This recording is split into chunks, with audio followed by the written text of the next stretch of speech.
Did he also mention to me in the past the corruption related to the DNC server? Absolutely. No question about that.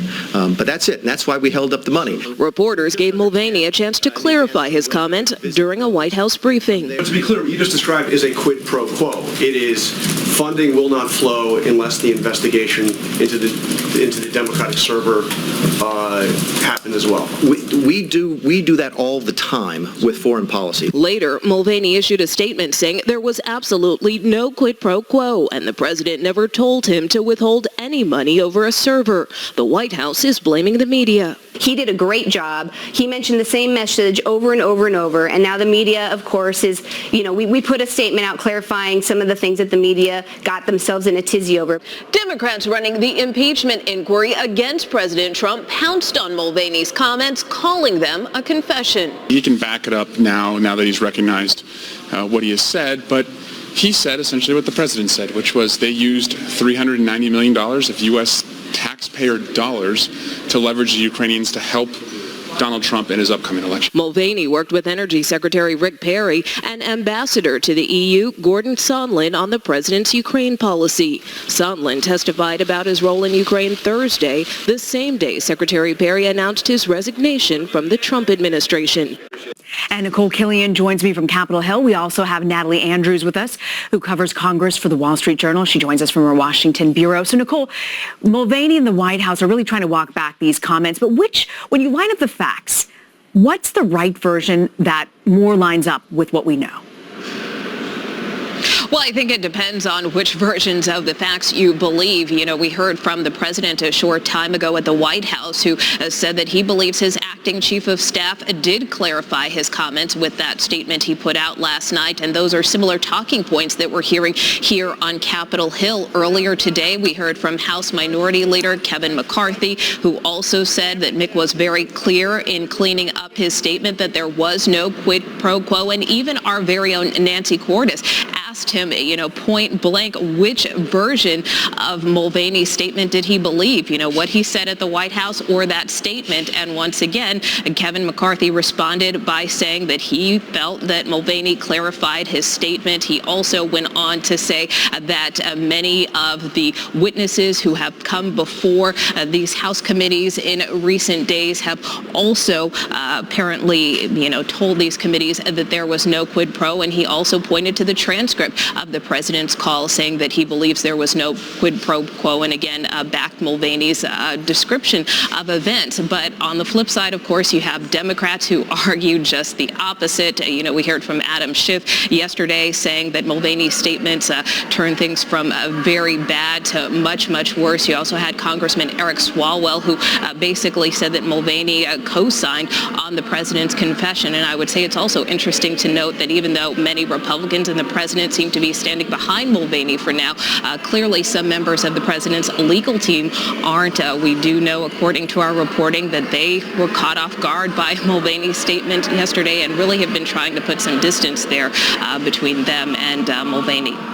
Natalie, earlier this week, you reported that House Democrats were kind of holding off at this point to launch a formal impeachment inquiry, that vote. Is there a sense that could change after these comments from Mulvaney? Well, I talked to Nancy Pelosi's office, and the speaker herself was asked about Mulvaney's comments yesterday, and she said that it was the White House normalizing lawlessness. One question we have in this investigation is really how much evidence Democrats will want before they start putting articles of impeachment together. When you talk to some Democrats, they say that with the release of the White House transcript, with the release of the whistleblower's complaint, that there is enough there to start more formal impeachment inquiry or articles of impeachment. They're ready to vote. But if you talk to a broader swath of the caucus, they really want to see more. They want to see the transcripts from these witnesses that are coming in to testify. And there's a whole slew lineup of witnesses next week as well. So this doesn't look like we're going to be seeing the scales tip toward a vote anytime soon. But it certainly didn't help the White House. Natalie, I'm kind of curious about Gordon Sondland's testimony, the U.S. ambassador to the European Union. He was on Capitol Hill yesterday. Do we know a little bit more about what he testified and what he said? We know from our reporting that he said he had expressed concerns about Hunter Biden's position on the board with the Ukrainian energy company. And we are looking for Republicans, that is a good point for them to be able to point and say, hey, this was something that career ambassadors at the State Department raised while Joe Biden was in office as vice president.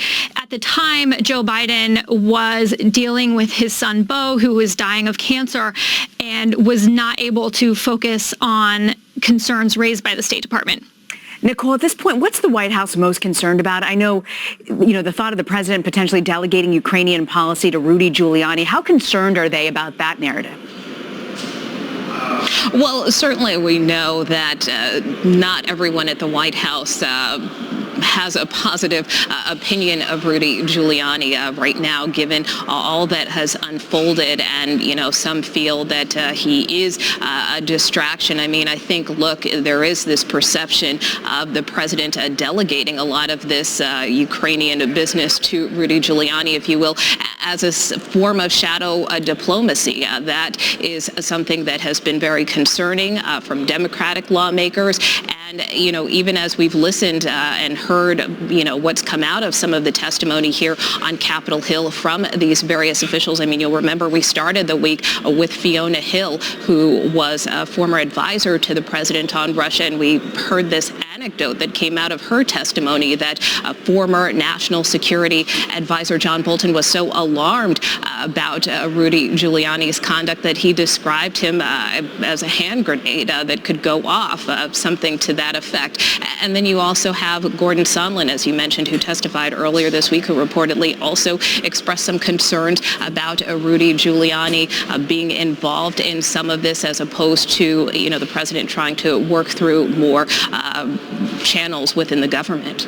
Nicole, it's always interesting when these foreign stories that have foreign implications break. It's always fun to watch how it's being covered in another country. And I looked at the Kiev Post, the front page today, and it had this headline, "Shady Cast of Characters," with all these various folks from the Trump administration involved, among them Rick Perry, Energy Secretary. His photo was posted up there. What do we know about his role? We know he resigned. What do we know about his role in the Ukraine scandal? Well, Rick Perry did give an interview today to a cable news outlet in which he did once again reaffirm that he did in fact urge the president to call Ukraine's President Volodymyr Zelensky. And really he explained that this call was mostly the reason he wanted the president to have this call was to discuss ways the country was trying to eliminate corruption, since that's what Zelensky ran on, but also as it pertains to gas. Secretary Perry said that this was really about trying to get Ukraine off of Russian gas and to move Ukraine more into the sphere of influence of the United States and other Western states when it comes to gas and natural energy. So that being said, that is Perry's explanation for why he wanted the president to have this call with Ukraine's leader. What he continues to stand by is that at no point did he hear the Bidens come up in the context of his conversations with the Ukrainian officials or the White House. So he also seems to be backing this narrative from Mulvaney that there was no quid pro quo. And Natalie, now that Perry's no longer part of the administration, how do you think this could potentially impact his testimony in the impeachment inquiry? The White House has tried to claim executive privilege in the past for officials that have left the administration, so we could see that. But we have seen this week people coming to testify before Congress, even though we know the State Department didn't want them to. So this will be an all eyes on Rick Perry situation. What does he see as a personal responsibility to come if he's subpoenaed, or does he listen to the White House that he formerly served? Natalie Andrews and Nicole Killian, thank you both for joining us. Thank you. President Trump has announced a replacement for Energy Secretary Rick Perry, who is stepping down at the end of the year. Deputy Energy Secretary Dan Brulette will take over the role.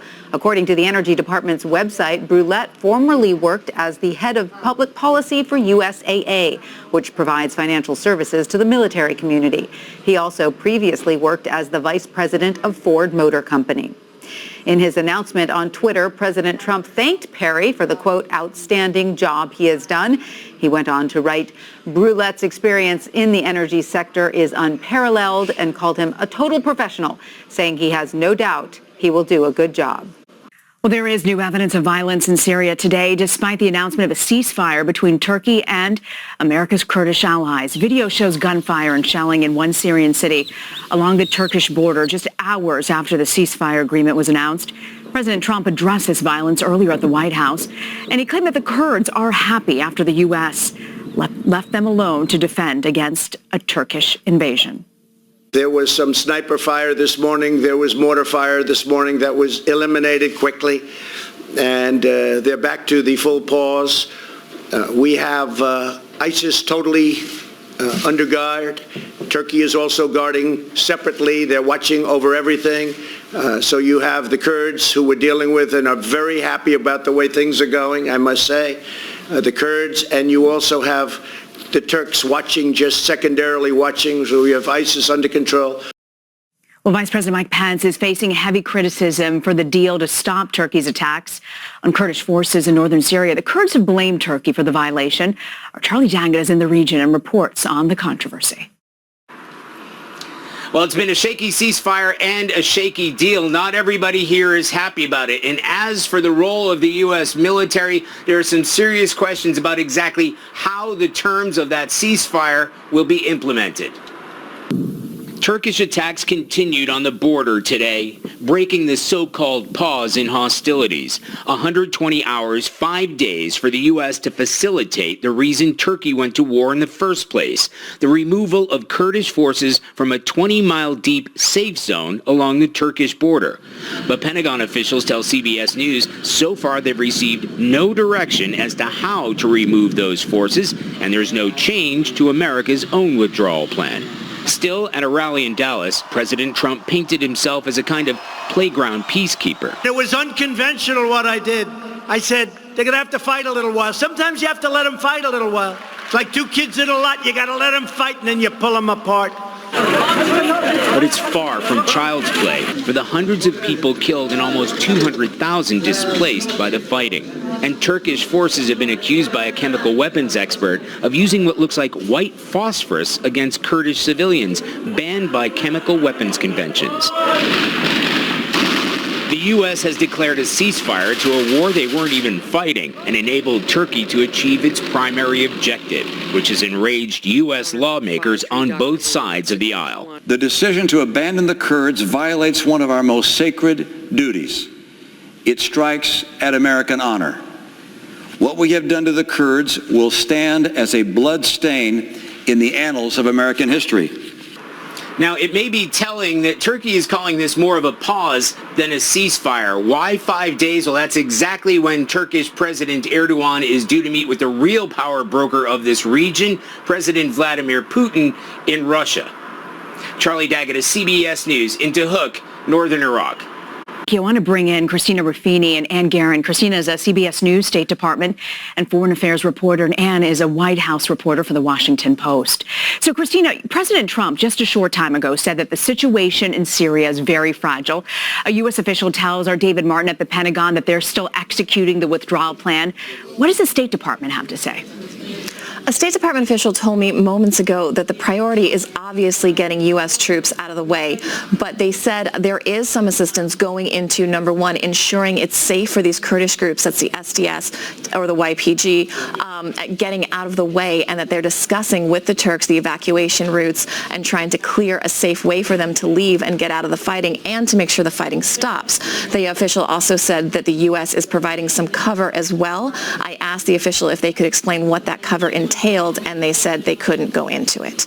I also asked if the Turks were in fact abiding by the ceasefire, and the official said, you know, sometimes it takes a while for these things to wind down. You know, people have to get out of the way. There's command and control issues, and they've seen these reports as well, what our Charlie Daggett was reporting in his piece just before me, and they're working to find out and verify whether or not the Turks have actually stopped firing and abided by the ceasefire, or what the Turks are calling a pause in this military action.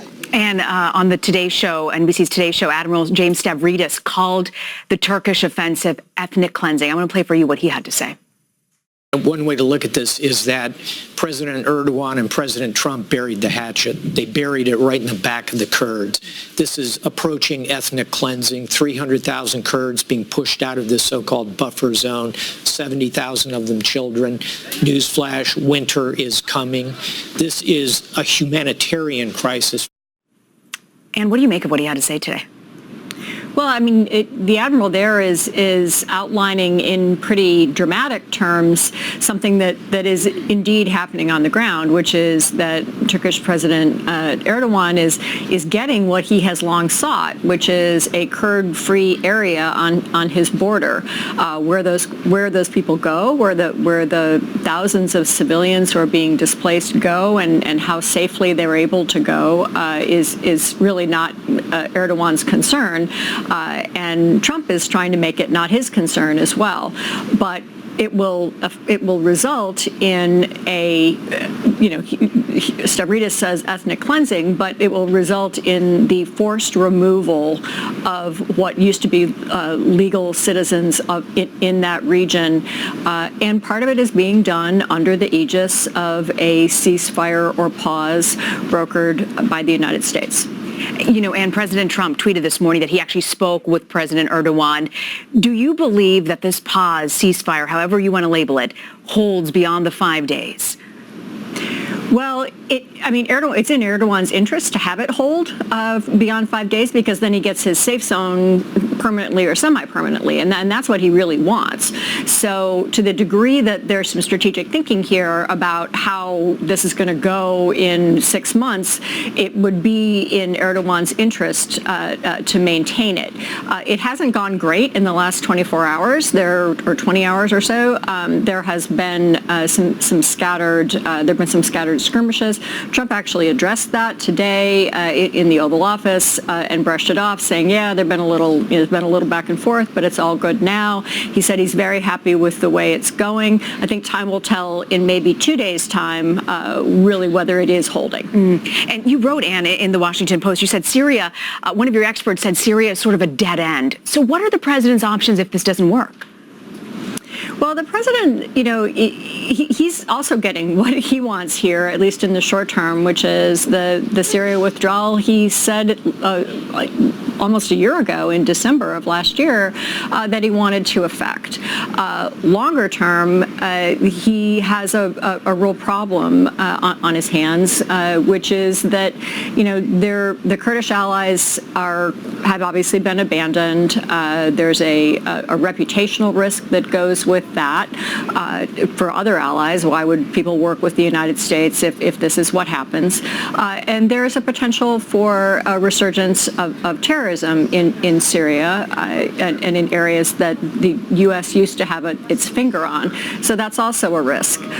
But what Carafano meant in that piece about Syria being a strategic dead end is that the Syrian civil war has been going on for just about 9 years now, and it is relatively self-contained. It's horrible. It's a completely awful humanitarian situation, but it does not have, in his view, a lot of repercussions beyond Syria and its immediate neighbors. I think time will tell whether that view of it is correct because of the problems I mentioned above. Christina, we heard in the piece earlier with Charlie D'Agata that after 5 days, Erdogan is set to meet with Russian President Vladimir Putin. What is the State Department officials you're speaking to? What do they have to say about that? They haven't said anything about it so far. What we know is that after 120 hours, which are up either Monday or Tuesday, depending on what time zone you're in, and officials I've asked still haven't been able to give me clarification on when exactly that clock runs out. The U.S. says if Turkey has played nice, which as Anne mentioned is already up for debate, and ceased military action in this area, it will lift the sanctions that the White House put in place last week. If you remember, Vice President Pence was asked about it at that press conference. He was asked what concessions Turkey got in order to agree to this ceasefire or pause, and he said none except the threat of more U.S. sanctions if they didn't do it. But the Turks came out of this negotiation declaring victory. Their foreign minister said they got everything they wanted, including their perceived Kurdish Kurdish enemy pushed out of the territory they've held and managed relatively peacefully and efficiently for the past few years. They've had control, and they get control over this safe zone, which will now be monitored by Turkish patrols. And if they play nice, they got a way to get sanctions lifted over the next few days, depending on whether the U.S. evaluates them as having abided by the agreement Monday or Tuesday. All right, Christina Ruffini and Ann Guerin, thank you both for joining us. And ahead on Cbsn, Louisiana could become the first state without abortion access as soon as next year. What this means for reproductive rights in the state. Plus, classes at Chicago public schools are canceled for a second day as thousands of teachers continue to strike. They say they won't return until their demands are met. You're streaming Cbsn.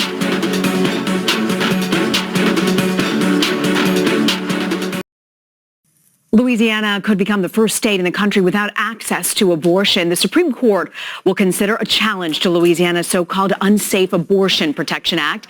It says in order to perform abortions in Louisiana, doctors would be required to get permission from hospitals to admit their patients in case of an emergency.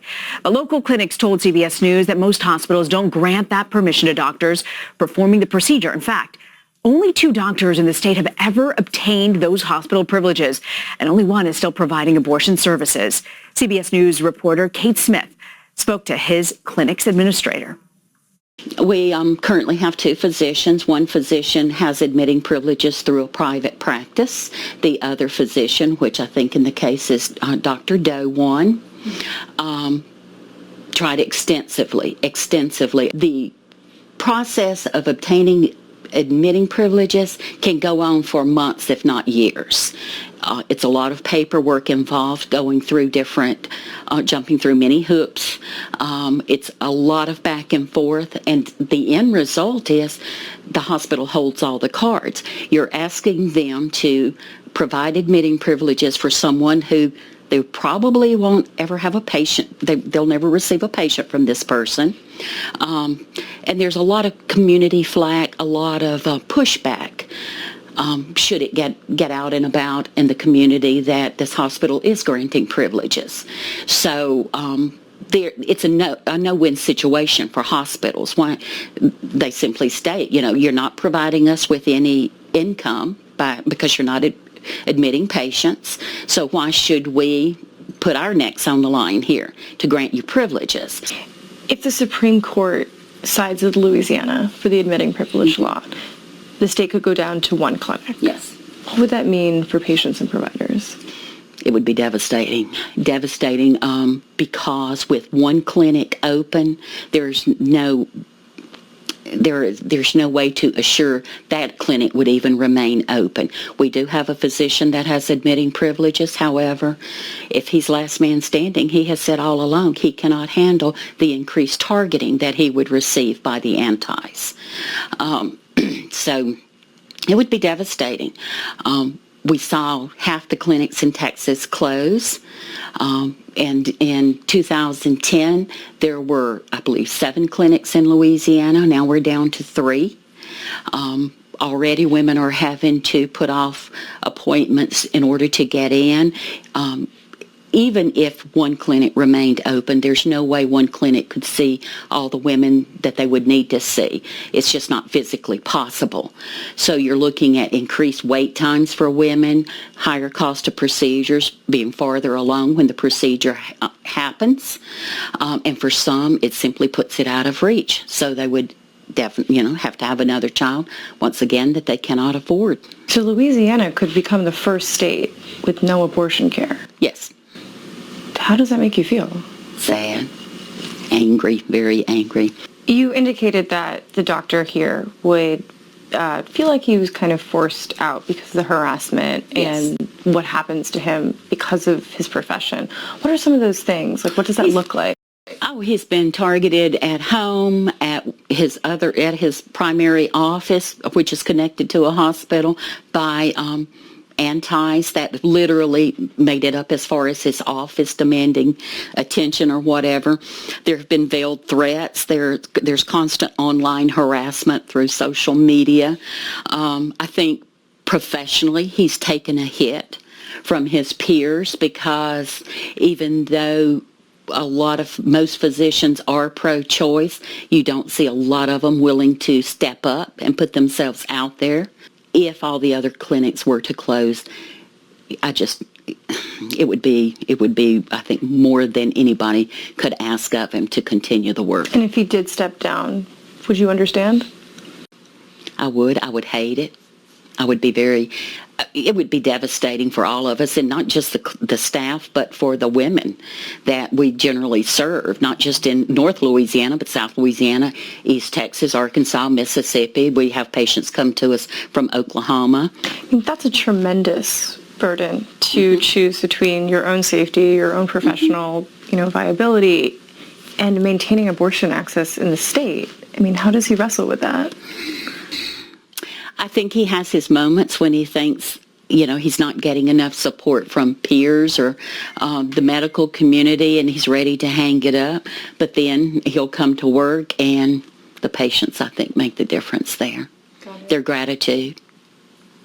So, he knows that somebody's got to step up. So as long as he's willing to do it. I just don't know that he would be able to do it if he is the last man standing, as he puts it.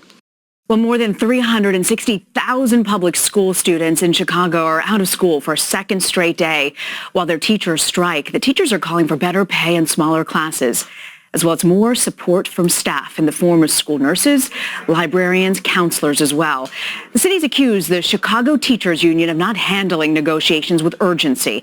In a letter to the union's president and vice president, the city's attorney requested that bargaining continue for 10 hours a day every day until a tentative agreement is reached. Chicago's Mayor Lori Lightfoot visited children at one of the 700 designated contingency sites hosting students this morning, and stressed the importance of resuming talks. And I understand, as somebody who grew up with a father who was a steel worker, that sometimes strikes happen in organized labor. But I think the thing that we all need to focus on is getting to the table at least 10 hours a day, every single day, until this issue is resolved. If we do that, I think we can get a deal done in a matter of days and not have any further work stoppage. We could get a deal done over the course of this weekend, but we can't bargain by ourselves. The union has to have the same sense of urgency around getting a deal done as any other thing that is animating their agenda at this point. Labor leaders plan to attend a teachers' conference this weekend in Chicago and will leave the bargaining table on Saturday. The National Transportation Safety Board is investigating a plane crash in Alaska that left one person dead. It happened in the city of Unalaska. That's a small community on the Bering Sea. The plane landed, then skidded off the runway. There were 42 people on board, including a high school swim team. Authorities say that 2 passengers were taken to a hospital. One of them later declared dead. 10 other passengers received medical care. Federal regulators say Boeing withheld concerning messages about its 737 MAX planes as they were being certified in 2016. The communications between employees had to do with the plane's automated safety system. In documents provided by Boeing to regulators, a pilot wrote he had run into unexpected trouble during tests. He said he had, quote, basically lied to the regulators unknowingly. That safety system has been tied to 2 deadly crashes that killed 346 people. The FAA says Boeing discovered the documents some months ago. The agency called on the company's CEO today to explain the delay in turning them over. Well, a French woman has filed a legal complaint alleging sexual misconduct by a former associate and friend of Jeffrey Epstein. She made the claims against French modeling agent Jean-Luc Brunel. She's the latest in a series of women to contact the police about Brunel. Arlene Cobb reports from Paris. Paris, the capital of fashion, attracts young women from across the globe, hoping to make it in the competitive world of modeling. But it can also attract men looking to take advantage of them. I know I was raped. I know that. This former model says Jean-Luc Brunel, a model agent and once a close friend of Jeffrey Epstein, spiked her drink and assaulted her. Police searched Epstein's luxury Paris apartment last month, but so far the case has turned up few leads about the American financier. However, a call for witnesses issued in September saw several women, mostly former models, come forward with allegations of sexual assault by Brunel over 3 decades. This Canadian, who does not want to be identified, is one of them. On a night out clubbing in 1987, she says Brunel, whom she knew from modelling, asked her to accompany him to his apartment to pick up something, which she did. Do you want a drink? And I said, sure, why not? And then I don't remember anything. He had drugged my drink. The next thing I remember is waking up in his bed, and he was beside me, and he was sleeping, and I was naked. And I was wondering how I got there. Went into the living room and got dressed, and I couldn't find the door. Brunel left France this summer for South America as the investigation gained momentum. He says he's innocent and wants to return to answer the allegations, but he hasn't said when. Elaine Cobb, CBS News, Paris.